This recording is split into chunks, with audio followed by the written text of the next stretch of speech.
तेजस्वी यादव ने लिया नीतीश का पक्ष, कहा मैं शुरू से ही कह रहा हूं कि आदरणीय श्री नीतीश जी ऐसा बच्चों इत्यादि पर ऐसा कुछ नहीं बोल सकते, लेकिन कुछ लोगों ने उन्हें घेर रखा है, उनसे ऐसा बुलवाया जा रहा है। यादव पर नीतीश कुमार निशाना साधते हैं, कहते हैं इतने इतने बच्चे पैदा कर लेते हैं, पहले पत्नी को सेट किया, बेटा को सेट किया, बेटी को सेट करने में लगा। देखिए, नीचे मैं सब कुछ आदरणीय मुख्यमंत्री जी हमारे अभिभावक हैं, हमारे पिता तुल्य हैं, उनके लिए हमेशा से मेरा सम्मान था, आगे भी रहेगा सम्मान। और हम तो उनके बेटे के रूप में खड़े रहे। उन्होंने कई बार बोल रहे हैं ये तो बेटा है मेरा, तो हम तो भाई उनका सम्मान करते ही हैं। आजकल वो नहीं बोलना चाहते हैं, ना बोल रहे हैं, उनसे कोई बुलवा रहा है। कौन लोग हैं बुलवाने वाले? लोग बोलते रहते, लेकिन जो बुलवाने वाले लोग हैं जब किताब लिखेंगे तो उसमें जिक्र करेंगे, लेकिन जो बुलवा रहे लोग उनको जानकारी में हम लोग दे दें कि बाबा साहब अम्बेडकर जिन्होंने संविधान लिखा था वो 14 भाई बहन थे और बाबा साहब आखिरी 14वें संतान थे। जो हमारे देश के लिए जिन्होंने कुर्बानी दी, लड़ाई लड़ा, सुभाष चंद्र बोस जी, वो भी 14 भाई बहन थे, वो 8वां संतान थे। और जानकारी दे दें, मुख्यमंत्री जी भी 5 भाई बहन हैं और पूर्व प्रधानमंत्री अटल बिहारी जी भी 5 भाई बहन, 7 भाई बहन अटल बिहारी वाजपेयी जी, नरेंद्र मोदी जी 6 भाई बहन, और प्रधानमंत्री जी के दादाजी, जो दादाजी थे वो भी 7 भाई बहन थे। प्रधानमंत्री मोदी जी के एक चाचा नरसिंह दास जी, उनके 8 बच्चे हैं।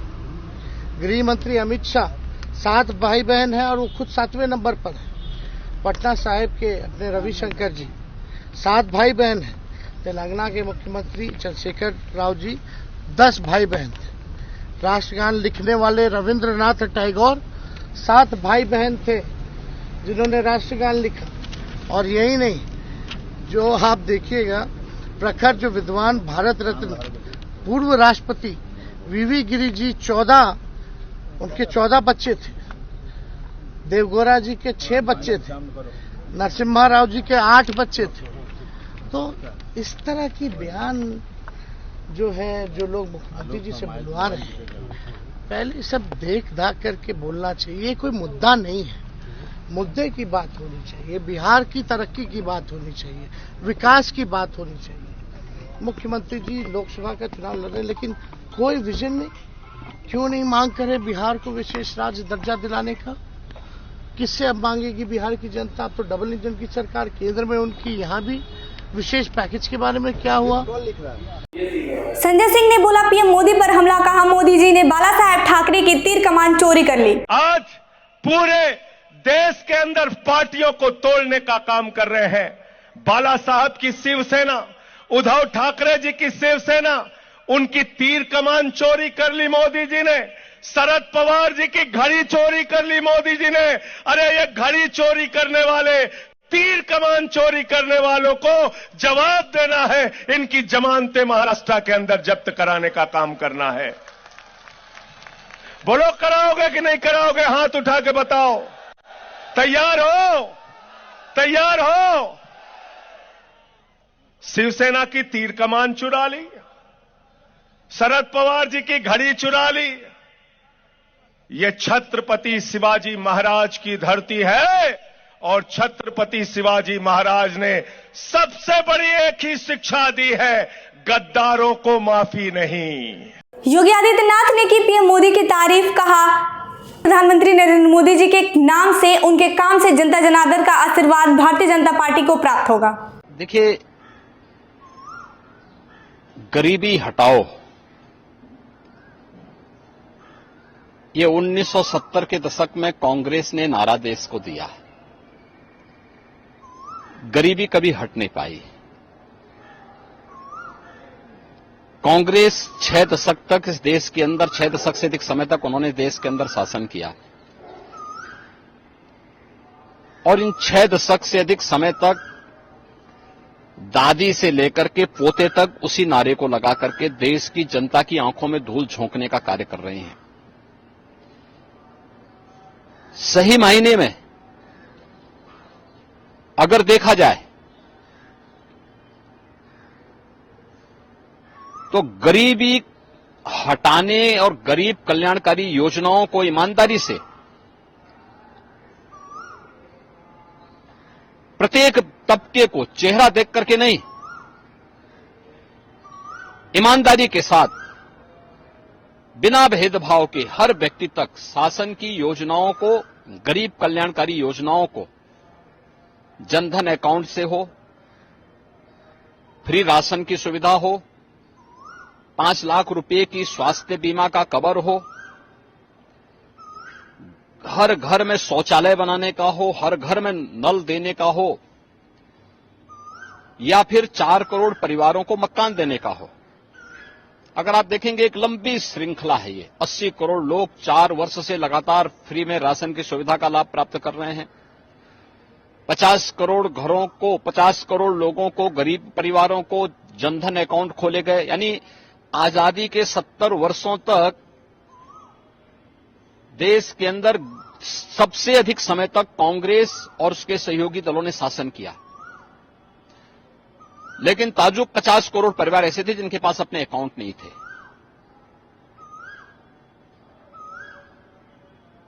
4 करोड़ से अधिक परिवार ऐसे थे जिनके पास अपना आवास नहीं था। 60 करोड़ परिवार ऐसे थे जिनके पास उपचार के लिए संसाधन नहीं थे, दवा के लिए पैसा नहीं था। 2.5 करोड़ परिवार ऐसे थे जिनके घर में बिजली नहीं जल पाई थी आजादी के बाद भी। 10 करोड़ से अधिक परिवार ऐसे थे जिनके पास रसोई का गैस के कनेक्शन नहीं थे। इतने लोग अगर कांग्रेस के कुशासन के कारण देश के अंदर वंचित थे, तो इसका दोषी कोई और नहीं, कांग्रेस और उसके साथ के सहयोगी हैं, उसके पार्टनर हैं, जिन्होंने देश की जनता जनार्दन को बदहाल रखा, नारा देते रहे। और इनके समय में जब कांग्रेस का ये परिवार सुपर पीएम बना हुआ था, डॉक्टर मनमोहन सिंह जी देश के प्रधानमंत्री थे, उन्होंने किसके इशारे पर कहा था कि देश के संसाधनों पर पहला अधिकार मुसलमानों का है। आप देश को मुसलमान और गैर मुसलमान के नाम पर, अल्पसंख्यक और बहुसंख्यक के नाम पर बांटना चाहते हैं। यह देश 1947 में एक विभाजन की त्रासदी को देखा है, और तो इस देश को आभार व्यक्त करना चाहिए प्रधानमंत्री मोदी जी का, जिनके कारण पिछले 10 वर्षों में 25 करोड़ लोग गरीबी रेखा से उभरे हैं, खुशहाल जीवन जी रहे हैं। 80 करोड़ लोगों को फ्री में राशन की सुविधा का लाभ प्राप्त हो रहा है। 60 करोड़ लोगों को आयुष्मान भारत में 5 लाख रुपए की स्वास्थ्य बीमा का कवर मिल रहा है। 50 करोड़ लोगों के जनधन अकाउंट खुल करके दलाली और कमीशनखोरी बंद। 12 करोड़ किसानों को किसान सम्मान निधि का लाभ। 10 करोड़ गरीबों के घर में उज्ज्वला योजना के रसोई गैस के सिलेंडर कनेक्शन पहुंच गए। 4 करोड़ गरीबों के मकान बन गए, और अगले 5 वर्ष के लिए 3 करोड़ नए लोगों को मकान देने का आश्वासन भी भारतीय जनता पार्टी ने अपने संकल्प पत्र में किया है। प्रिया श्रीनेत ने एक बार फिर साधा पीएम मोदी पर निशाना कहा, नरेंद्र मोदी का गरीब विरोधी चेहरा देश की जनता के सामने बेनकाब हो गया। इस देश के प्रधानमंत्री ने अपना गरीब विरोधी चेहरा पूरे देश के सामने बेनकाब कर दिया है। नरेंद्र मोदी गरीब विरोधी हैं, ये सच था, और इस सच की पुष्टि आज खुद नरेंद्र मोदी ने कर दी है। लगातार झूठ बोलने का काम करते हैं। पहले हमारे मैनिफेस्टो में मुस्लिम लीग की छाप चिपका रहे थे, जब वो नहीं माना लोगों ने, जब वो नहीं चिपका तो अब बेतुकी बेवकूफ़ी की बातें करने लगे कि कांग्रेस कहती है हम लोगों की संपत्ति लेकर बांट देंगे गरीबों में। ना हम ऐसा कहते हैं, ना हमारे मैनिफेस्टो में ऐसा कुछ है। असलियत ये है कि आपकी कुत्सित मानसिकता हमारे मैनिफेस्टो के बारे में दुष्प्रचार करने की दुनिया जान रही है। मैं डंके की चोट पर कहती हूँ, इस देश में अमीरों और गरीबों के बीच में जो बढ़ती हुई खाई है, अगर उसको समय रहते न पाटा गया तो वो एक सामाजिक असुरक्षा का कारण बनेगा। लेकिन उसके लिए हम नीति निर्माण करेंगे, उसके लिए हम ऐसी नीतियां बनाएंगे जिससे वो खाई पटे। उसके लिए हम गरीबों के, दलितों के, वंचितों के, शोषितों के हाथ में सत्ता की चाबी देंगे। संसाधन पर गरीबों का हक होना चाहिए, और फिर वो गरीब चाहे सामान्य वर्ग के हों, चाहे पिछड़े हों, चाहे आदिवासी हों, चाहे दलित हों। इस बारे में आप झूठ क्यों बोलते हैं? असलियत तो यह है कि अपने 10 साल के शासनकाल में आपने इस देश के गरीब की वो उपेक्षा की है, उसको इतना प्रताड़ित किया है जिसकी कोई हद नहीं है। आपने गरीबों की जेब पर डाका डाला, उनके आटे, दही, पढ़ाई, दवाई पर जीएसटी लगाकर अपने अमीर मित्रों की तिजोरियां भरी। असलियत तो यह है कि आपने गरीब पर टैक्स की वो मार डाली कि आज 50% इस देश की सबसे गरीब आबादी 64% जीएसटी देती है। आप मेरे देश को इस कगार पर ले आए कि 1% लोग 40% संसाधन पर बैठे हैं। 22 लोगों के पास उतना पैसा है जितना 70 करोड़ के पास है। आप मेरे देश को इस कगार पर ले आए कि 20% मेरे देश की आबादी 46 रुपए रोज पर अपनी गुजर बसर कर रही है। फ्री राशन का दंभ भरते हैं ना, वही लोग आज रोजगार मांग रहे हैं। आप मेरे देश को इस कगार पर ले आए कि अपने मित्र को तो आपने एयरपोर्ट के बाद एयरपोर्ट दिए, लेकिन रेल के डब्बों में भेड़ बकरी की तरह इस देश के युवा, इस देश का मध्यम वर्ग, इस देश का निम्न मध्यम वर्ग, इस देश के गरीब को आपने ठूसने का काम किया है। हो सकता है 85, 100, 1000 करोड़ के, 8500 करोड़ के हवाई जहाज में 20 लाख का सूट पहने हुए, 1.5 लाख की कलम लगाए हुए, 1.5 करोड़ का चश्मा लगाए हुए आपको गरीबी ना दिखती हो, लेकिन यह देश परेशान है गरीबी से। हर घंटे 2 किसान, हर घंटे 2 युवा गरीबी के कारण, आर्थिक तंगी के कारण आत्महत्या कर रहे हैं। पीएम मोदी ने जनता को संबोधित करते हुए कहा, आपकी मेहनत की कमाई, आपकी संपत्ति पर कांग्रेस पंजा मारना चाहती है। कांग्रेस और इंडी गठबंधन की नजर अब आपकी कमाई पर है, आपकी संपत्ति पर है। कांग्रेस के शहजादे का कहना है कि उनकी सरकार आई तो कौन कितना कमाता है, किसके पास कितनी प्रॉपर्टी है, किसके पास कितना धन है, किसके पास कितने मकान है, उसकी जांच कराएंगे। इतना ही नहीं, वो आगे कहते हैं कि ये जो संपत्ति है उनको सरकार अपने कब्जे में लेकर उसको सबको बांट देगी, ये कहते हैं। ये मैनिफेस्टो उनका कह रहा है। भाइयों बहनों, आप सोचिए, हमारी माताओं बहनों के पास सोना होता है। ये सोना अवसरों पर सिर्फ शरीर पर पहन करके प्रभाव पैदा करने के लिए नहीं होता है। हमारे देश में माताओं बहनों के पास जो सोना होता है, कितना ही कम क्यों न हो, वो स्त्री धन होता है, पवित्र माना जाता है, कानून भी उसकी रक्षा करता है।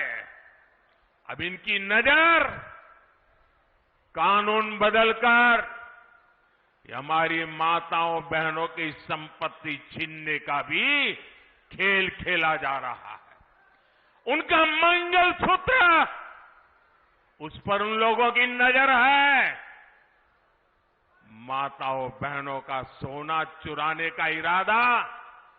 इतना ही नहीं, वो सर्वे करना चाहते हैं कि जो नौकरी पेशा वर्ग है, जो कर्मचारी है, उन्होंने अपनी बच्चों की पढ़ाई के लिए, बच्चों की शादी के लिए जो एफडी की है, फिक्स डिपॉजिट की है, किसकी कितनी सैलरी और कितनी एफडी है, उसकी भी जांच होगी। किसके पास 1 वाहन है, किसके पास 2 वाहन है, उसकी भी जांच होगी, यानी किसके पास कितनी जमीन है उसकी भी जांच होगी, व्हीकल कितने हैं उसकी जांच होगी। कांग्रेस इसका सर्वे कराएगी और फिर कांग्रेस कब्जा करेगी। सरकार के नाम पर कब्जा करके आपकी संपत्ति को छीन करके बांटने की बात कर रही है। बलरामपुर पुलिस ने थाने की जमीन को फर्जी तरीके से हेराफेरी कर बैनामा करवाने वाले रिटायर्ड लेखपाल को किया गिरफ्तार। भदोही में बेटे की शादी से घर लौट रहे व्यक्ति की सड़क दुर्घटना में दर्दनाक मौत, एक गंभीर।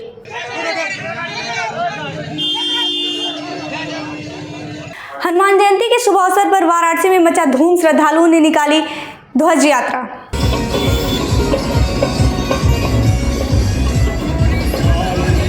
जौनपुर में स्कूली बच्चों को बोलेरो में भरकर ले जा रही गाड़ी को किया सीज, नहीं थम रही स्कूलों की लापरवाही। कुछ स्कूल वाहनों के खिलाफ आपके द्वारा अभियान चलाया जा रहा है। संज्ञान में आया है कि कुछ विद्यालयों की जो गाड़ियां हैं वो ज़्यादा से ज़्यादा बच्चों को एक साथ भर करके गाड़ियों में चलते हैं और उन गाड़ियों का फिटनेस नहीं होता, प्रॉपर कागज़ नहीं होते, गाड़ी जीर्ण अवस्था में होती है। इसके बाद भी वो नौनिहाल बच्चों को ले करके वो उनके स्कूल से ले जाना और विद्यालय से छोड़ना, ये दोनों काम लोग करते हैं। और चूँकि गाड़ियों में, छोटी गाड़ियों में 5 से 7, 8 ज़्यादा से ज़्यादा बैठने की व्यवस्था होती है और उतना परमिट भी है, लेकिन उसके बाद भी 15-15, 20-20 बच्चों को ठूंस कर बैठाल देते हैं। और इतनी गर्मी में बच्चों की स्थिति ये होती है कि मूर्छित होने की अवस्था बन जाती है। इस स्थिति में विशेष अभियान चलाया जाएगा और यदि प्रॉपर जितना निर्धारित संख्या से ज़्यादा कोई गाड़ी बैठाली हुई पाई जाएगी तो उसके खिलाफ कार्रवाई की जाएगी। कोई गाड़ी सीज किया क्या आपने? हाँ, इसी दौरान जो है जब ये ज़्यादातर बच्चे स्कूल के पाए गए उसमें तो गाड़ियाँ सीज की। किस स्कूल की गाड़ी थी? एक वो तो सेंट पैट्रिक की थी। यहाँ प्रतिष्ठित विद्यालय हैं उनमें भी न प्रबंधक के द्वारा और विशेष रूप से गार्जियनों के द्वारा इस बात का गौर नहीं किया जाता है कि बच्चे जा रहे हैं तो किस स्थिति में जा रहे हैं। इनके प्रकार उनको स्कूल तक भेज दिया जाता है, स्कूल से उनको घर तक भेज दिया जाता है। न ही अभिभावक इस बात का ध्यान रखते हैं कि हमारा बच्चा किस स्थिति में जाता है और न ही विद्यालय इस बात का ध्यान रखता है। और उससे जो है जो वाहन चालक है वो बहुत लापरवाह है, न अपनी गाड़ी सही रखते हैं और न निर्धारित संख्या में बच्चों को बैठाते हैं। ARTO विभाग कर रहा है, इसको लेकर के उच्च अधिकारियों से कुछ आपकी वार्ता हुई है? नहीं, ARTO विभाग भी संयुक्त रूप से हम लोग कार्रवाई कर रहे हैं और ये उनके मेरे स्तर से तो उनके द्वारा लापरवाही की कोई बात परिलक्षित नहीं होती। आजमगढ़ में घर के सामने च्युइंगम फेंकने को लेकर 2 पक्षों में हुई जमकर चाकूबारी, घटना में 3 लोग गंभीर रूप से घायल। दिनांक 21 अप्रैल 2024 को समय लगभग रात्रि 8:30 बजे थाना जीएनपुर पर एक सूचना प्राप्त हुई कि ग्राम नथुपुर में 2 पक्षों के बीच में विवाद हो गया है, जिसमें कुछ लोगों को गंभीर चोटें आई हैं। इस पर तत्काल पुलिस मौके पर पहुंची और पुलिस ने गंभीर लोगों को, गंभीर रूप से चोटें जिनको आई थी उनको सदर अस्पताल में भर्ती कराया। रात्रि में यह सूचना प्राप्त हुई कि जिनमें से एक व्यक्ति जिसका नाम है अब्दुल कलाम की गंभीर चोटों के आने के कारण मृत्यु हो गई है, जिस पर बॉडी को पोस्टमार्टम के लिए मॉर्चरी में भिजवा दिया गया है। बाकी 2 व्यक्ति जिनका नाम अबूजर एवं अफरात है, इनका सदर अस्पताल में इलाज चल रहा है। वादी से तहरीर प्राप्त कर इसमें मुकदमा लिख दिया गया है तथा अभियुक्त गणों की गिरफ्तारी के लिए टीमें गठित कर दी गई हैं। तत्काल गिरफ्तारी कर अग्रिम विधिक कार्रवाई की जाएगी।